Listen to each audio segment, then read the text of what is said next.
ये आकाशवाणी रायपुर है। प्रादेशिक समाचार बुलेटिन के साथ मैं विभाष कुमार झा।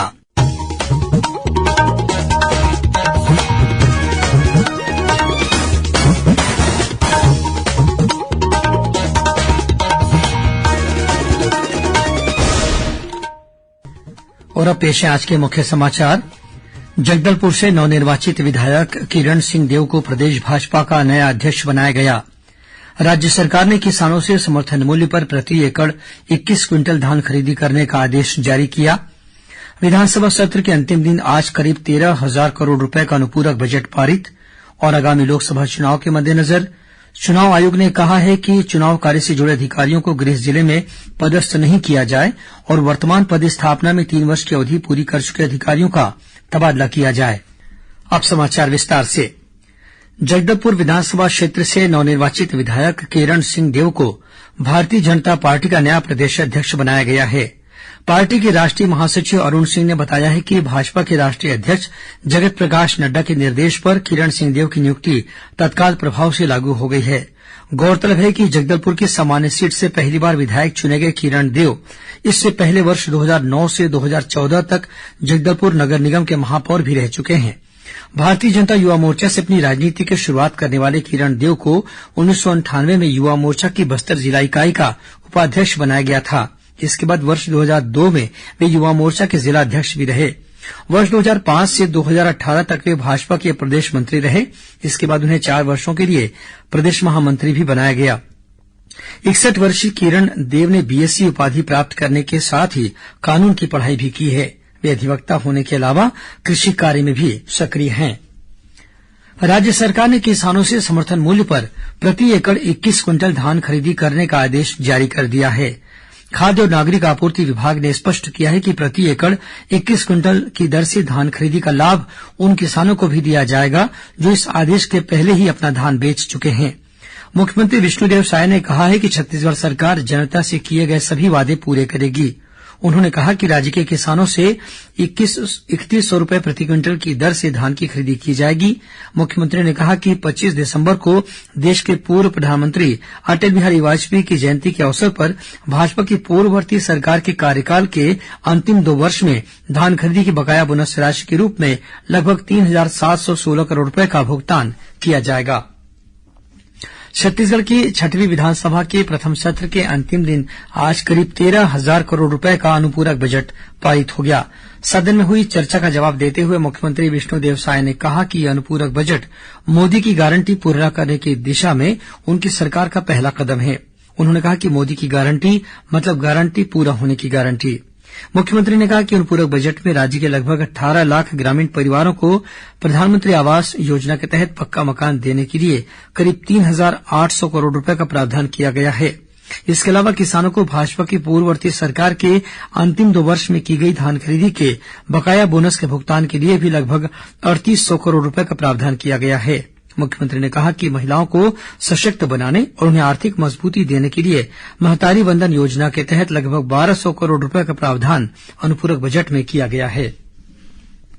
सत्र के अंतिम दिन आज सदन में विपक्षी सदस्यों ने प्रदेश में एक किसान की आत्महत्या का मुद्दा उठाया। विपक्ष ने इस मुद्दे पर स्थगन प्रस्ताव देकर चर्चा कराने की मांग की, लेकिन आसंदी ने इसे अग्राह्य कर दिया। इस विषय पर चर्चा नहीं कराए जाने के विरोध में विपक्ष ने सदन से बहिर्गमन कर दिया। चुनाव आयोग ने आगामी लोकसभा चुनाव के मद्देनजर देश के सभी राज्यों के मुख्य सचिवों और मुख्य निर्वाचन पदाधिकारियों को भेजे गए पत्र में प्रशासनिक व्यवस्था के सुचारू रूप से संचालन के साथ ही मतदाता सूची के संबंध में दिशा निर्देश जारी किए हैं। आयोग ने कहा है कि चुनाव कार्य से सीधे तौर पर जुड़े रहने वाले किसी भी अधिकारी को उनके गृह जिले में पदस्थ नहीं किया जाएगा। यदि चुनाव कार्य से जुड़े कोई अधिकारी अपने वर्तमान जिले में 3 वर्ष की अवधि पूरी कर चुके हैं या आगामी 30 जून तक 3 वर्ष की अवधि पूरी करने वाले हैं तो उन्हें उनके वर्तमान जिले से किसी अन्य स्थान पर पदस्थ किया जाएगा। इनमें जिला निर्वाचन अधिकारी, उप जिला निर्वाचन अधिकारी, पीठासीन अधिकारी और सहायक पीठासीन अधिकारी सहित चुनाव कार्य से जुड़े अधीनस्थ अधिकारी शामिल होंगे। इसके अलावा इनमें अतिरिक्त जिला दंडाधिकारी, उप जिला दंडाधिकारी, डिप्टी कलेक्टर, तहसीलदार और विकासखंड अधिकारियों को भी शामिल किया गया है। इसी तरह नगर निगम और विकास प्राधिकरणों में पदस्थ अधिकारियों के अलावा पुलिस विभाग के वरिष्ठ अधिकारियों तथा थानों में पदस्थ निरीक्षकों को भी इस श्रेणी में रखा गया है। हालांकि इनमें पुलिस विभाग के लिपिकी कर्मचारियों को शामिल नहीं किया गया है। विकसित भारत संकल्प यात्रा के तहत प्रदेश के विभिन्न स्थानों पर कार्यक्रमों का आयोजन किया जा रहा है। इसी कड़ी में संकल्प यात्रा की मोबाइल वैन आज राजनांदगांव जिले के जोड़ातराई गांव पहुंची। यहां ग्रामीणों को केन्द्र सरकार की लोक हितैषी योजनाओं की जानकारी दी गई। कार्यक्रम में केन्द्र सरकार के नोडल अधिकारी सर्वेश्वर मांझी भी शामिल हुए। उन्होंने उपस्थित लोगों को विकसित भारत के निर्माण में सहभागी होने की शपथ दिलाई। इस अवसर पर महिला और बाल विकास विभाग द्वारा गर्भवती माताओं को सुपोषण किट प्रदान किए गए। वहीं कोंडागांव जिले के मुलमुला, धनपुर, भंडरसिवनी, कुल्हड़गांव, ईरागांव और तोड़सी में विभिन्न कार्यक्रमों का आयोजन किया गया।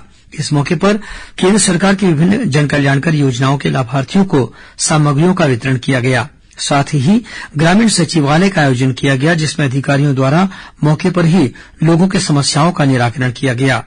इसी कड़ी में जांजगीर चांपा जिले के बनहिल, किरारी, पनोरा, बुड़गहन, अमोरा और खैरा गांवों में जिला पंचायत के सीईओ आरके खुंटे ने विभिन्न कल्याणकारी योजनाओं की जानकारी देने के अलावा शिविर का निरीक्षण किया। उन्होंने विभिन्न योजनाओं के हितग्राहियों से चर्चा भी की।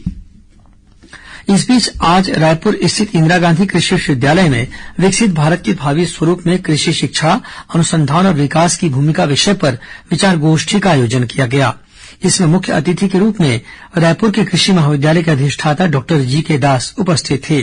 गोष्ठी में कृषि अभियांत्रिकी सहित अन्य कृषि संस्थानों के विद्यार्थियों ने अपने विचार व्यक्त किए। इस कार्यक्रम में विद्यार्थियों ने परिचर्चा, भाषण, पोस्टर और अन्य विधाओं के जरिए विकसित भारत के भावी स्वरूप पर अपनी कल्पना को प्रस्तुत किया। कार्यक्रम के अंत में 10 सर्वश्रेष्ठ विचारों को प्रस्तुत करने वाले विद्यार्थियों को प्रमाण पत्र देकर सम्मानित भी किया गया। कोंडागांव जिले के खाले मुरवेंड गांव में केंद्रीय रिजर्व पुलिस बल सीआरपीएफ द्वारा नागरिक संपर्क कार्यक्रम का आयोजन किया गया। इस मौके पर सीआरपीएफ के कमांडेंट राकेश चौधरी ने स्थानीय स्कूल के विद्यार्थियों को खेल सामग्री, स्कूल बैग और टी शर्ट का वितरण किया। वहीं माहौर बेड़ा गांव के यंग स्टार क्लब को क्रिकेट के सामान और खेल उपकरण प्रदान किए गए। श्री चौधरी ने कहा कि स्थानीय परिवारों और उनके बच्चों के साथ जीवंत संपर्क कायम करना इस कार्यक्रम का मुख्य उद्देश्य है। उन्होंने कहा कि स्थानीय बच्चों को खेल के प्रति जागरूक करने से उन्हें स्वास्थ्य के प्रति भी सचेत बनाया जा सकता है। बीजापुर जिले के सोमनपल्ली गांव में आज माओवादियों ने मोबाइल टावर को आग के हवाले कर दिया। भैरमगढ़ के थाना प्रभारी ने बताया कि माओवादियों ने टावर के बैटरी बॉक्स में आगजनी की, जिससे आसपास के क्षेत्र में मोबाइल सेवा प्रभावित रही। वहीं कल देर शाम माओवादियों ने बीजापुर जगदलपुर मार्ग पर पेड़ काटकर रास्ता अवरुद्ध करने का प्रयास भी किया। हालांकि कुछ देर बाद सुरक्षा बल के जवानों ने पेड़ को हटाकर यातायात बहाल कर दिया।